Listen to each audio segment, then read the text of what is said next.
Alrighty, so it's time for another 6mm arc video, but today's going to be a little bit different style of video. So in the past I've showed kind of my processes for reloading, but I don't know if I've showed it recently for 6 arc. So what we're going to do today is we're going to reload some of the 103 grain ELD-X with IMR4166 and the CCI BR4 primers. Now we're going to use our 4x fired 6.5 Grendel brass that is resized down to 6 arc. And this is going to start out, everything has been resized and cleaned, but what we're going to have to do is trim and prep our brass the rest of the way and go ahead and load up 20 rounds. So we'll talk about the load data a little bit later in this video as we get going, but you guys will see my reloading process here, and then on the weekend you will see us shoot these rounds. So let's get over and let's start reloading. All right, so the first step we have to do here is, I believe we have to trim our brass. So all of my pieces are a bit long, as you can see there.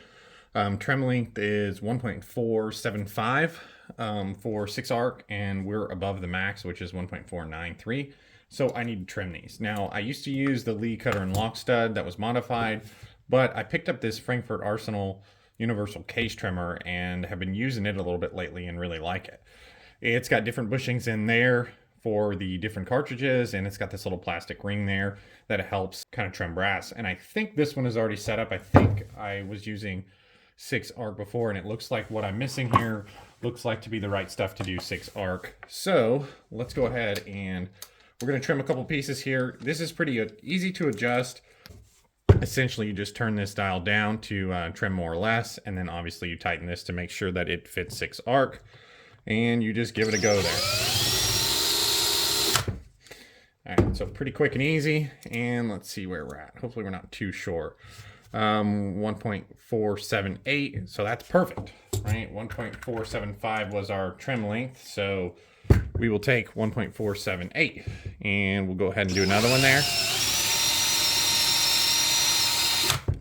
And it doesn't take a lot of force, it doesn't tear up your hands or anything like that. And that one is about 0.02 different, which is fine with me. I'm not that picky. This goes off headspace, I believe, so if there's a little bit of difference in headspace. What I've also noticed is if you put a lot of pressure, because you're pushing up against plastic, you can change the number just a bit. So that one's 1.480 as well. So they're fairly consistent. Now, it does leave us to have to go ahead and deburr and chamfer, so that one's 1.478. So, you know, within about 0.02 is about what I've seen for most of my stuff, which is plenty good for my 6 arc. All right, so I'm gonna go ahead and do the rest of these 20, and I'm gonna do it off my bench, because if you see all these shavings here, I don't want all these brass shavings on my bench. Before I do that though, I will show you how we're gonna deburr and chamfer these. I use this tool here. I believe it's a Lyman, and I've used this since I started reloading, and essentially you're just gonna hit the inside and hit the outside. And usually it looks pretty good. So I don't know if you can see that there, but now we've got a nice trimmed, deburred and chamfered, and these are already resized and cleaned. So this piece right here is ready to load. So I just got to do that 20 more times, and then we'll talk about load data and things like that. Alrighty, so now that we've got everything trimmed and deburred and chamfered, we need to prime these cases. We're going to use the BR4 CCI primers. These worked pretty good in the last load workup video, so we're going to use them again today. I don't have a whole lot of them, but being that we're working up a hunting load here, it shouldn't be too big a deal, because we're not going to need to use too many of them. All right, we're continuing to use our Lee hand priming tool. Now, I actually broke one of these recently. It cracked right there, and I didn't even bother to call Lee or anything like that. These are so cheap. I just bought another one, so something to look out for though. And these primer pockets are getting a little bit loose. Some are worse than others.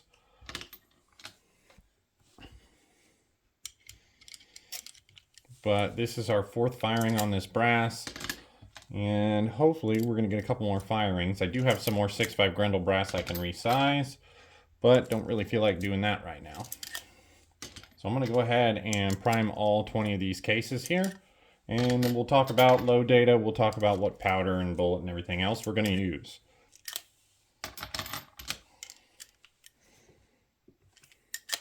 All right, so that's the last one there.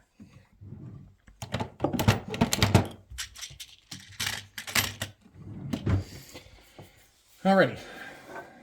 So we're going to go ahead, we're going to use our Lyman Gen 6 here, and I'm going to go ahead and move our camera angle over to the powder measure, and we'll talk about powder and load data. All right, so as you guys can see here, we're going to use IMR4166 today and the 108 ELD-X.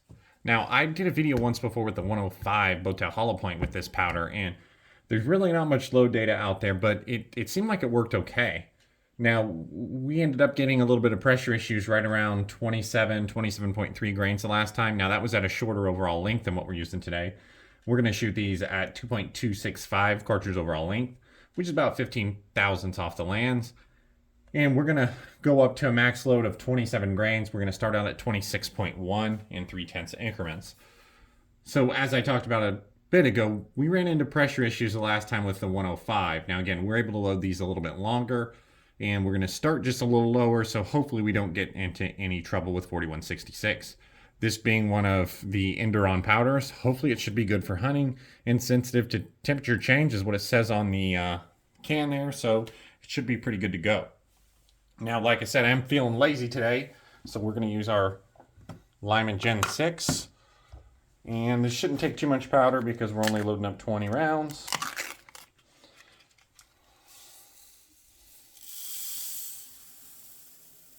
So that should be plenty there. And so first load is going to be 26.1 grains. So 26.1 grains. I like the auto repeat, and we're just going to give that a go.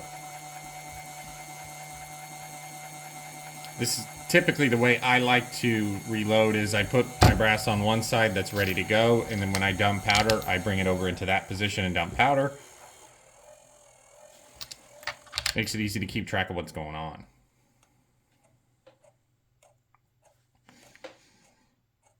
Now, I probably won't make you guys sit through and watch every one of these dump out, but I'll show you a couple. This Gen 6 seems to work pretty well. Occasionally, it will overshoot or undershoot, but it's usually pretty close. All right, so we hit it on the nose there, right? 26.1 grains. Take that piece and dump that powder.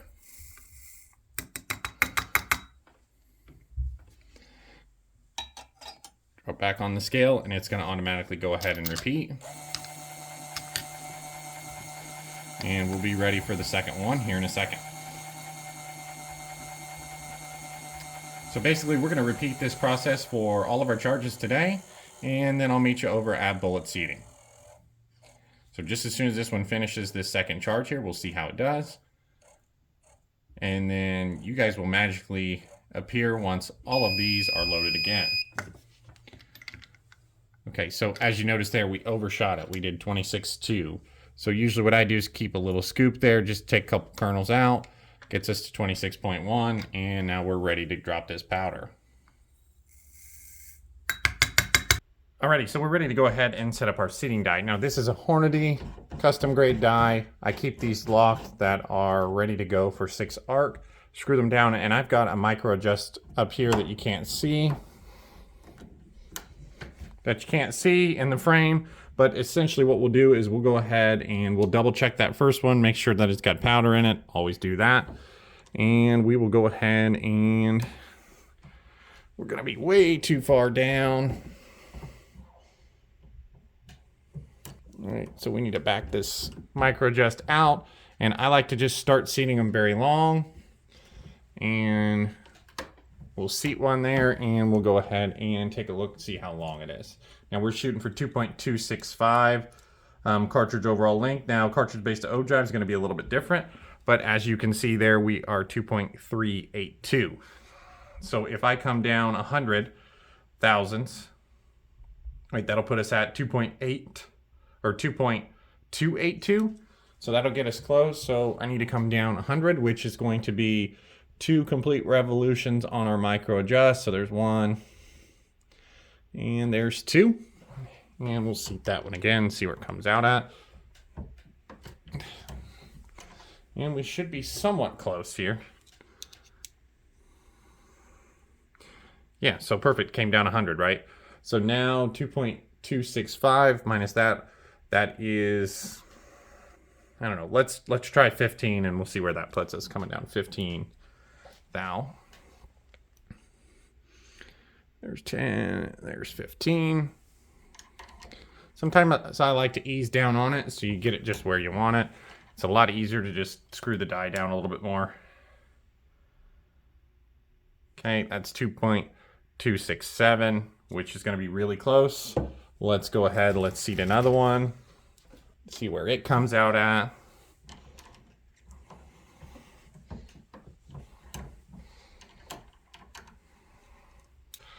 That one came out at 2.264. So this is going to be a good die setting. And then typically what I do is I will then go on and measure cartridge-based ogive and document that, because that's really the number that's going to stay consistent. So let me go ahead and seat the rest of these, and we'll talk about measuring cartridge-based ogive, and then we'll be ready to hit the range and shoot them. Alrighty, so I've got all 20 of them loaded up, got them all seated, and we're going to go ahead and check to see what our cartridge-based ogive is, because that's the number we're going to write down, and that's the number we're going to use kind of in the future. So it looks like we came out to just about 1.701. That one's 1.705, so that's one of our first charges. This is one of our last ones, and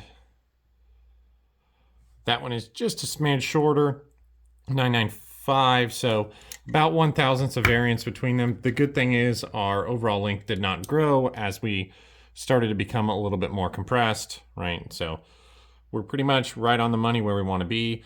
I think we'll write down 1.700 or 1.7001. Either one of those is going to be just fine. 1/1000th isn't going to be enough variance, and my caliper is not the best, so I'm happy with 1/1000th variance between those.